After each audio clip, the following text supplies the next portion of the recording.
A highly popular Chinese dating show, welcomed a billionaire guest with a net worth of 5.7 billion yuan.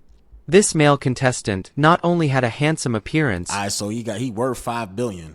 but also carried an elegant demeanor, which immediately sparked great interest among the female participants.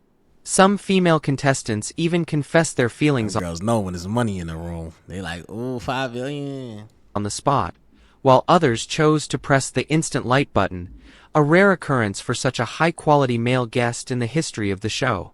At first, the atmosphere was extremely lively, and everyone had high expectations for the male contestant. His good looks and refined demeanor made it clear that he came from a wealthy family. However, when the first video clip was played, 24 lights were instantly turned off. Half of the participants lost interest. Even the female contestant who had just confessed to him turned off her light in anger. It turned out that in the video, the male contestant shared his dream: to travel around the world with his girlfriend, vacation in the Maldives, have coffee at the Burj Khalifa in Dubai, savor steak in France, drive a camper van across Yunnan's Dali, and eventually open a small bar in Lijiang to live a carefree life. Although this dream sounded like a fairy tale, the subsequent introduction completely shattered the female contestant's illusions. The male contestant revealed that he was currently working as a front desk receptionist at a company, earning a monthly salary of 3,000 yuan, with no house or car, living with his parents. His father was a worker, his mother had mobility issues, and their family was not financially well So soon as they found out he was a receptionist, man. off, even carrying a few tens of thousands of yuan in credit card debt. He openly stated that he hoped to find a girlfriend who could build a life together with him and support him while taking care of the household and raising children. As soon as these words were spoken, the female contestants We'll talk soon. Make sure y'all subscribe. who initially had a favorable impression of him quickly changed their expressions. One female contestant sarcastically asked, "Are you still sucking on milk bottles?" Such a nice. Crazy how they once they thought he had money, but as soon as he said he a receptionist, all of a sudden they making jokes. Oh, you still sucking on milk bottles? Oh, you can't afford to live your dreams if you 10,000 in debt. First off, $10,000 in debt ain't even a lot of debt. Like, at least in America, it's not. Like, you see how money talk, bro. When you got money, bro, everybody in the room was nice to him. Soon as at least they felt like he had money. When they found out how much he made, now they being evil towards bro. Naive idea. Do you know how much a camper van costs? With your financial situation, you wouldn't be able to afford one in 10 years, let alone a trip to the Maldives. You're drowning in debt, yet you have the audacity to come here looking for a date. The atmosphere turned awkward, and the host intervened to break up the dispute and ease the tension.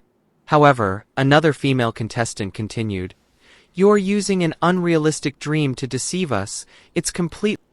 She said you're using an unrealistic dream to deceive us, but do you know how many people got delusional ass dreams and expectations? But the thing is, it's okay for her to say that, but if he would have said that to her, it would have been a whole different story. And it would have got taken way crazier. Completely unconvincing. The male contestant retorted, "Even though I don't have much money now, I have dreams, and I will work hard for them. I didn't deceive anyone." Another female contestant questioned, At least not yet. "Do you have any particular skills? You have no family background, no assets, and no abilities. How do you even dare to dream so unrealistically?" The male contestant explained, "Although I don't have anything right now, I work at a Fortune 500 company, and I interact with many top executives daily, learning from their experiences." At this point, another female contestant interjected, "Let's not even talk about your job. Let's discuss your family situation. Your father is a worker, and your mother has mobility issues and needs care. Are you here looking for a girlfriend? Or are you looking for someone to take care of your parents? Do you really think you can bring a girl home with your current situation? Yes. Being handsome won't put food on the table," she added. The male contestant responded, "I know good looks don't solve life's problems, so I don't need a girlfriend to be too beautiful." Another female contestant cut in. You don't have a house or a car now. Do you plan to buy them in the future? And if you do buy a house, Yo, they're will you bring your crapping on parents to him, live with bro. you? Vice Looking versa, at your look. current situation, you might not be able to afford a This was house the in this other way lifetime. around, bro. It'd have been The male like, contestant they would have said if the shoe was on the other foot, they would have been like, that's a hard worker. They're doing their best. They're trying. You shouldn't shame them for trying. But because it's him, they letting them know in so many ways, directly and indirectly, he's a loser. He a bum. He dusty. growing irritated, shot back. Then may I ask what your profession is? The female contestant proudly responded. I'm a manager at a real estate sales office.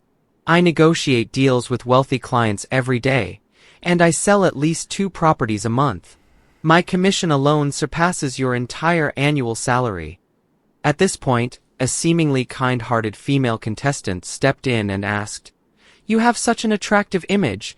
There must be many girls around. See, he called her a kind-hearted girl, but the first thing she pointed out was his attraction. So even though to them he has nothing going on, just because, imagine if he wasn't attractive, then what? Around you. So why did you come to this show for a date? Have you not found anyone you like? Shoot, Or like is a it black that you woman. What's going on? What the? can't afford to support them? Since you're here, do you think you can afford to take care of any of the women on this stage? The male contestant immediately responded, Do you eat abalone and lobster for every meal? Do you consume bird's nest soup every day? If that's the case, then I truly can't afford it. Are you looking to start your own business? Well, look no further than busy.com. Right now, we'll complete. One of the female contestants scoffed. That's a classic case of sour grapes. Just because you can't afford it, you pretend not to care. Your 3,000 yuan salary isn't even enough to buy me a set of makeup. The male contestant, surprised, said, I really wonder how much you earn in a month to afford your own lifestyle. The argument grew increasingly heated until, in the end, all the female contestants turned off their lights. The male contestant took a deep breath as he gazed at the darkened stage. Then, with a smile, he addressed the audience. Since you all look down on me because of my income, I suppose there's no need to continue hiding the truth. In reality, I successfully started my own business a few years ago, and my current net worth is 5.7 billion yuan. They looking stupid. Stupid. Y'all looking goofy now. The audience erupted into a frenzy, and many female contestants displayed expressions of Shocked shock. for what? This is how most of them treat most people who don't even have money. They treat them like they're invisible, like they're nothing but plants, grass, and animals. That is crazy. Whole time this man was a billionaire, but just said he was a receptionist, and they all was looking down on him because his finances. If it's one thing you do in life is get some money, this is what it shows. There's some humble people out there, but we ain't talking about unicorns. You're more likely to run into a regular person than a unicorn. Shock and regret. The male contestant continued, Sad, bro. What I seek is someone who can share both the hardships and the joys of life with me. And that's sad, bro, because he didn't find nobody that was willing to share the hardships and the joy and successful moments with him. All of them girls sitting there, they standing at the finish line and just picking winners, bro. And this billionaire went on the show and said he's a receptionist, which that's not a bad way. It's not the worst way to vet. You know what I'm saying? And because he's looking for somebody, like, I could lose this. That's one thing about all of them that say, oh, I make that off commission. I make that. They don't look at it as what happens if I lose this job. He looking at like my business can have a bad year and tank. And I'm back in the hood. You still gonna roll with me if I have to be a receptionist for a couple years to get back up? That's sad that he couldn't even find that. Y'all don't really see how sad this actually is. He's gonna be jaded. He can only smash joints. He can only crush joints now. He can't even wife nothing. He can only crush because of the money. It's a double-edged sword. Not someone who only values money and material possessions. Thank you all for giving me this opportunity to see what I truly want. With that, he left the stage with grace. Choosing a partner is about reality. Dreaming is a luxury. This male contestant's experience was like a test of human nature. He Yes. stepped onto the stage as an ordinary man, Yes. was ridiculed and rejected, but when he revealed his 5.7 billion yuan fortune, the entire audience was left in awe. The reality is, when you're poor, even having a dream is mocked as wishful thinking. Yes. My man said it right. The AI, how the AI said it better than y'all? When you're poor and you have a dream, you're gonna be mocked. You rich and have a dream, you're gonna be celebrated. That's facts. But when you're rich, every word you say becomes a success philosophy. Facts. See, it's a success philosophy. When you rich, everything is just, oh my God, this guy's so brilliant. Human nature is disgusting on both sides of the genders. But the question remains, who was really in the wrong? Were the female contestants too pragmatic? Or was the male contestant deliberately concealing the truth to test human nature? In the realm of dating, does Answer his question down below. Y'all let me know what's up, man.